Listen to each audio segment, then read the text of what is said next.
परमेश्वर के धन्य नाम की महिमा हो।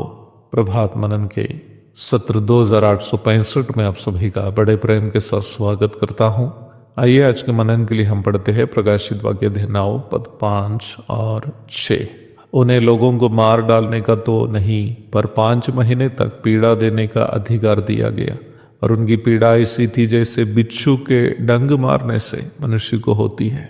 उन दिनों में मनुष्य मृत्यु को ढूंढेंगे और ना पाएंगे, और मरने की लालसा करेंगे और मृत्यु उनसे भागेगी। मृत्यु अथवा मर जाना हमेशा एक बुरी बात नहीं है। बाइबल में मृत्यु को सकारात्मक रूप में और नकारात्मक रूप में दोनों समझाए हुए हैं।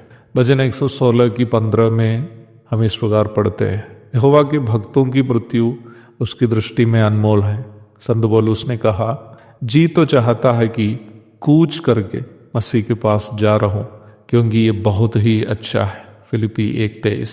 मैं भी अपने जीवन में 2-3 बार इस प्रकार प्रार्थना की थी कि अच्छा होता कि प्रभु जल्द आपके पास मैं पहुंच पाऊं, ताकि बार बार आने वाले दुख, निराशा और तनाव से बचकर प्रभु की उपस्थिति का आनंद हमेशा अनुभव करते रह सकूं।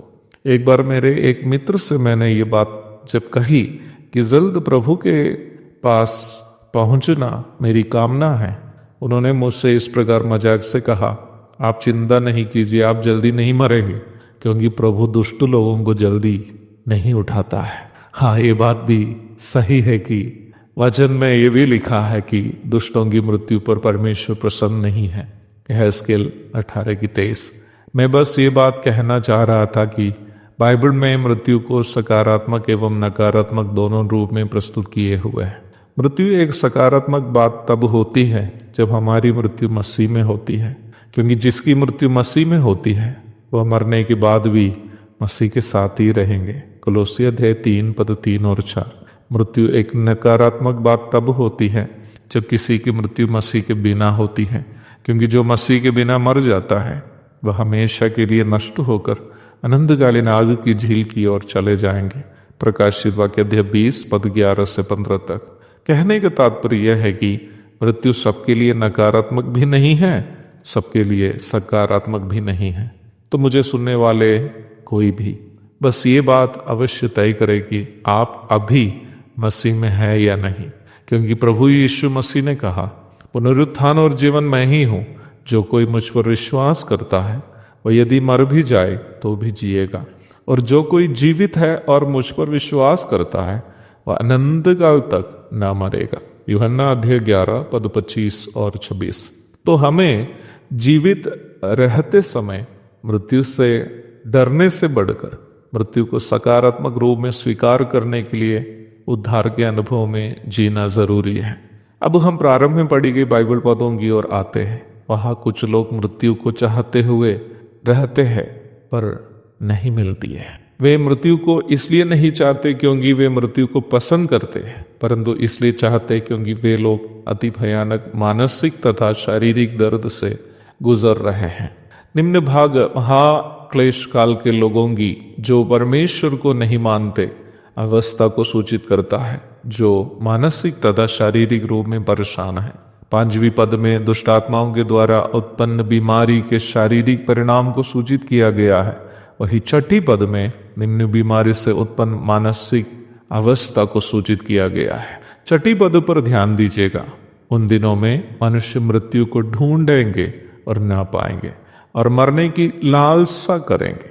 यह उपयोग किया गया लालसा शब्द के लिए मूल भाषा यूनानी में तुमोस शब्द का उपयोग किया है, जो मनोवैज्ञानिक परिप्रेक्ष्य में एक असंतुलित मानसिक अवस्था को सूचित करता है। यह डिप्रेशन अथवा अवसाद के लक्षणों में से एक है।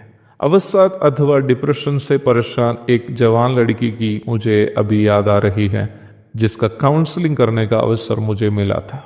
निम्न परेशानी से ठीक होने के बाद एक बार वो मुझे मुंबई के उनके फ्लैट से कॉल किया। फोन से वह मुझसे इस प्रकार पूछी, अंकल क्या आप जानते हैं कि मैं अभी कहाँ खड़ी हूँ?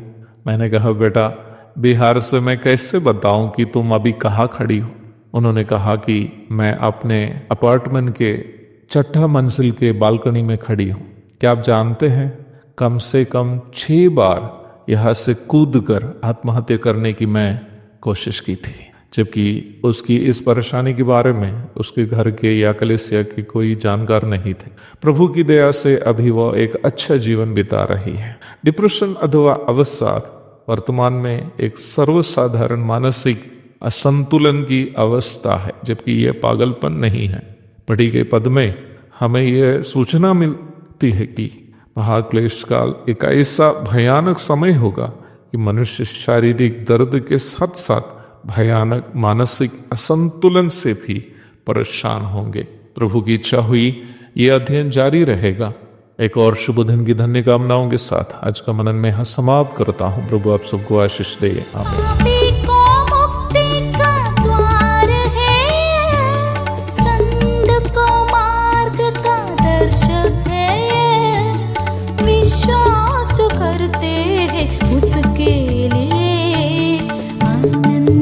जीवन का साधन है ये है वचन, प्यारा वचन, यीशु मसीह का प्यारा वचन। ये है वचन, प्यारा वचन, यीशु